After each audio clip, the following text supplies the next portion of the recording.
Je suis avec Nicolas Méthode de l'URLS. Ça va bien? Oui, ça va bien. Oui. C'est quand même une grosse boîte. J'essaie de comprendre tous ces rouages-là. Vous desservez une grande région, bien entendu. Il y a plusieurs organismes dans votre genre dans le Québec. Mais il y a des attentes, là. Ça roule pas comme vous avez déjà roulé. Vous êtes un peu sur la glace parce il y a des politiques, comment vous m'avez nommé ça? La politique nationale loisirs et sport qui est pas déposée encore. Ouais, Ouais. c'est sûr que, premièrement, l'année dernière, on a dû fermer ce qu'on appelait pompeusement notre département en récréotourisme, où on faisait beaucoup de travaux, soit pour le motoneige VTT, les sentiers équestres, les sentiers pédestres, tout ça. Puis on avait des ententes avec les deux fédérations, celle de VTT et celle de motoneige. Malheureusement, ces ententes-là n'ont pas été respectées par les fédérations. Elles ont décidé d'embaucher elles-mêmes du personnel pour faire ce travail-là. Ce qui fait qu'on a dû mettre à pied 4 personnes à ce moment-là. Et cette année, on a dû ne pas renouveler aussi le contrat d'une autre personne qui travaillait au niveau de la valorisation des saines habitudes de vie en raison d'un manque de travail. OK. Ce qui fait que ça a amputé l'équipe à peu près de moitié, nous demeurons 6 employés. Et l'objectif qu'on poursuit, c'est d'essayer de ne pas faire de déficit, parce qu'on en a connu 2. Même si nos prévisions budgétaires de cette année affichent un déficit prévisible de 17 000 on va essayer de le combler en cours d'année, on verra. Pour les 2 dernières années, on a dû suspendre la gestion de nos programmes parce que le paiement de la subvention n'était pas garanti. Suspendre la gestion, qu'est-ce que ça veut dire? Ça qu'on veut dire peut pas faire de que nos développement? programmes, habituellement, auparavant, on avait une entente triennale avec le ministère. On déposait une planification stratégique qu'on faisait avec les mécanismes de concertation qu'on a ici en loisirs, en sport, personnes handicapées. À l'adoption de cette politique-là, l'acceptation par le ministère, à ce moment-là, on signait une entente avec eux autres pour les 3 prochaines années, ce qui garantissait le financement. Donc, nous, en avril, notre année financière étant du 1er avril au 31 mars, dès le 1er avril, on pouvait lancer les programmes. On a différents programmes qu'on finance nous-mêmes pour permettre aux gens de financer des activités en cours d'année. Les 2 dernières années, étant donné que le financement en 2014 nous a été confirmé pour les derniers 25 qu'en novembre, alors qu'on avait 8 mois à peu près de fait, à ce moment-là, on n'a pas pu lancer les programmes au départ. Cette année, on a reçu la nouvelle en juillet. Donc, on a suspendu la gestion des programmes du 1er avril jusqu'à la fin août. OK, ça fait que si je comprends bien, c'est qu'avoir une entente triennale te permet de budgéter pour 3 ans. C'est ça. Alors que là, il faut que tu ailles année par année, mois par mois quasiment. Presque, il faut avoir un suivi financier très, très serré. Ça amène de l'incertitude au niveau des employés aussi parce que nous sommes tous à contrat. On n'a aucune garantie d'emploi. Nous, on ne fait pas partie du gouvernement. On fait partie d'un OSBL privé. Sans but lucratif. Donc, ça amène tout ça comme incertitude. Puis, on est en attente du dépôt de cette fameuse politique-là qui devait être déposée initialement en décembre 2013. Il y a eu les élections qui sont intervenues par après. Là, il y a eu l'avènement d'un nouveau sous-ministre adjoint. Là, le sous-ministre adjoint est parti de nouveau. Il a quitté celui-là. Donc là, on est en attente du dépôt de cette fameuse politique-là, de façon à pouvoir re-signer des ententes triennales, de pouvoir stabiliser l'organisation et de connaître nos nouveaux mandats. OK. Fait que tant que tu ne connais pas tes nouveaux mandats et combien de sous qui est alloué pour chaque mandat, pour chaque secteur, bien, tu ne peux pas t'avancer beaucoup. Non. OK. Et on ne peut pas s'avancer beaucoup, puis sans vouloir faire de critiques négatives, bien, on est forcé de constater qu'on avait une entente avec la Commission jeunesse qui est disparue. Donc, le renouvellement de cette entente-là ne se fera pas. La disparition de d'autres organismes comme les CLD, tout ça, ça affecte l'économie régionale.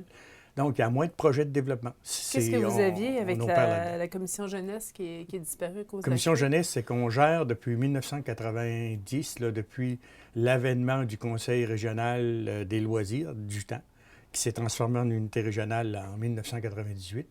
On gère un programme qui s'appelle le soutien à la jeune relève culturelle amateur. C'est pour les jeunes. Et ça vise à soutenir des activités culturelles où il y a des ateliers puis un événement en fin d'année. Malheureusement, ce budget-là est le même depuis 1990. Donc, il n'y a plus de valeur monétaire en dollars d'aujourd'hui, ou presque.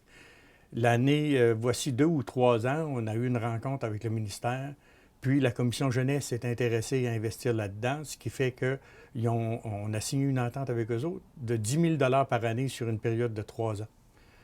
On gère la dernière année du programme, là. Puis ça ne sera pas renouvelé. Donc, on va revenir avec le même montant qu'on avait depuis 1990. Puis en termes concrets de services, là, ce volet jeunesse-là, qu'est-ce qu'il offrait comme programme, qu'est-ce qu'il offrait comme service? En fait, c'est une subvention. Oui. Les gens demandaient pour, par exemple, le Festival du Trac à Passepébiac, c'est un événement. L'École en chanson de Petite-Vallée, c'est un événement qui est soutenu. Secondaire en spectacle, c'est soutenu également. Puis il y a d'autres projets là-dedans. Sauf que quand vous avez 15 215 de mémoire là, qu'on reçoit depuis 1990, on n'avait plus de moyens en dernier. Puis les gens étaient un peu découragés d'appliquer là-dessus pour recevoir... Puis tu viens de nommer 3 200, événements qui sont quand même assez gros, oui, que 15 qui 000 demandent beaucoup de sous, c'est ça. C'est une pinotte, là. Oui, OK. c'est ça. Ça fait que ça, ben, ça affecte aussi toutes ces choses-là, toutes les petites disparitions comme les CLD. Nous, on n'avait pas d'entente directement avec eux autres, sauf que les CLD, dans certains milieux, supportaient l'embauche d'un travailleur en loisir, comme dans Bonaventure-Est, comme dans le coin d'Avignon, Avignon-Centre, qu'on appelle, là.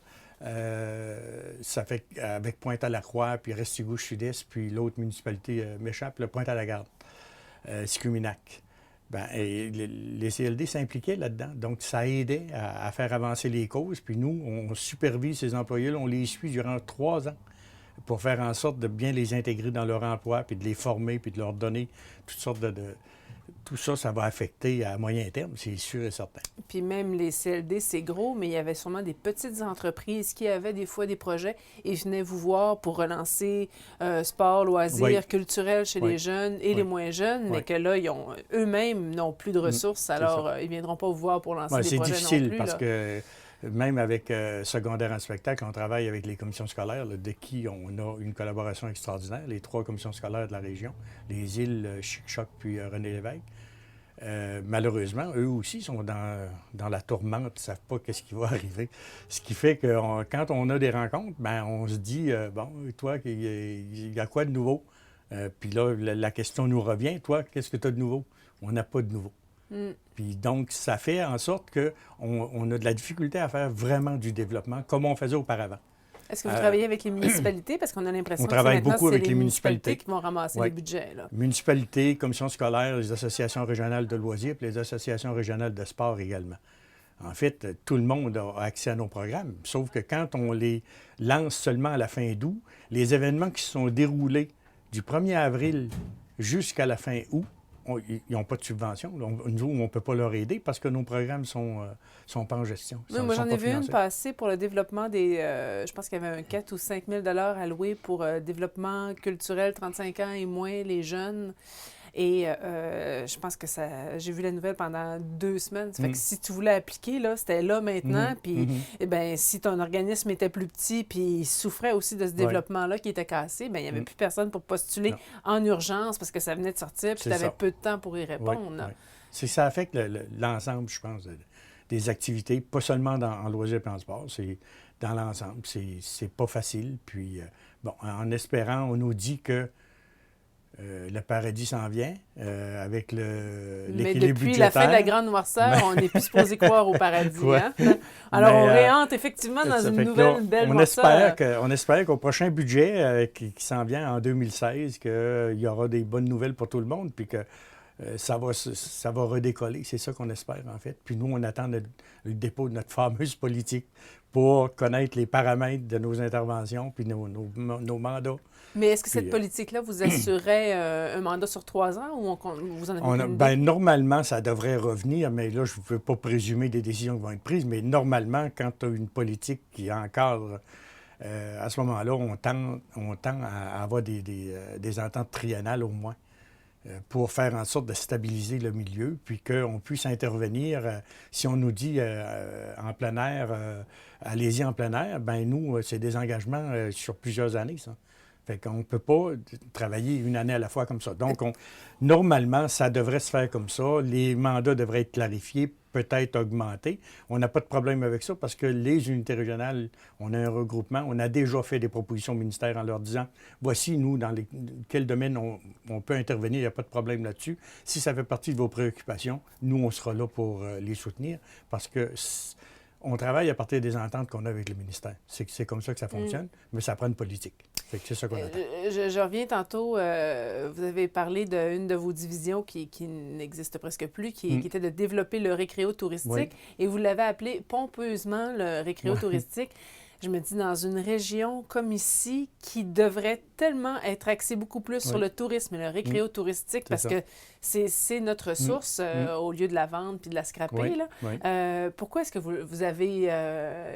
vous l'avez appelé pompeusement? On appelait ça... C'est pas pompeusement récréo touristique, c'est pompeusement...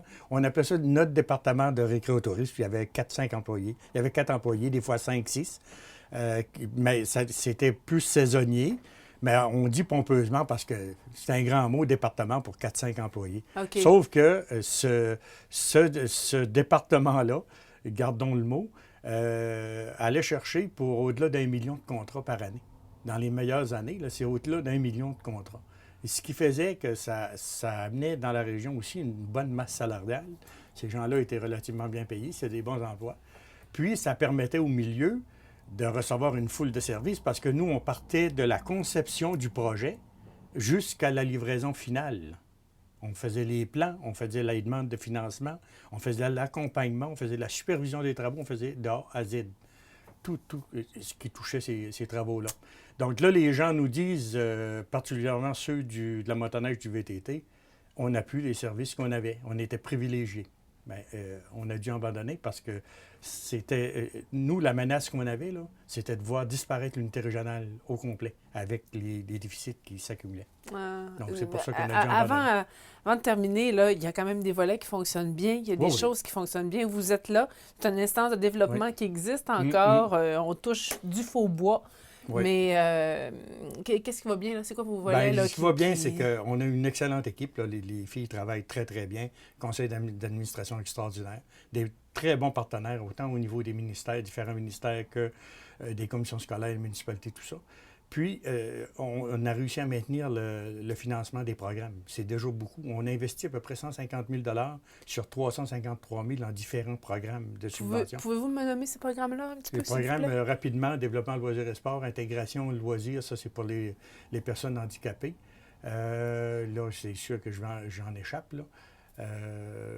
À part de ça. Bien, développement pour la jeunesse. Oui, développement de loisirs pour la jeunesse, oui. Oui, puis on en gère aussi pour les autres, comme pour la Fondation Bon Départ, on gère le programme Bon Départ gratuitement. La jeune relève amateur, on gère ça gratuitement pour le ministère de la Culture et des Communications. Donc, ça nous permet d'entrer dans les milieux, puis de rendre service aux gens, puis de leur aider à soutenir leurs événements.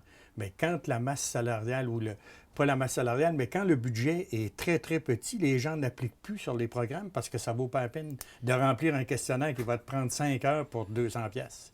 Fait que ça aussi, là, on est victime un peu de ce qui nous arrive avec ça. Ça fait que... Bien, on doit subir, on n'a pas le choix, on va continuer à se battre, on va continuer à rendre des services, mais ça va dépendre comment tout ça va s'aligner. On se souhaite la meilleure des chances. Bien. Merci, M. Méthode. C'est moi qui vous remercie. Au plaisir.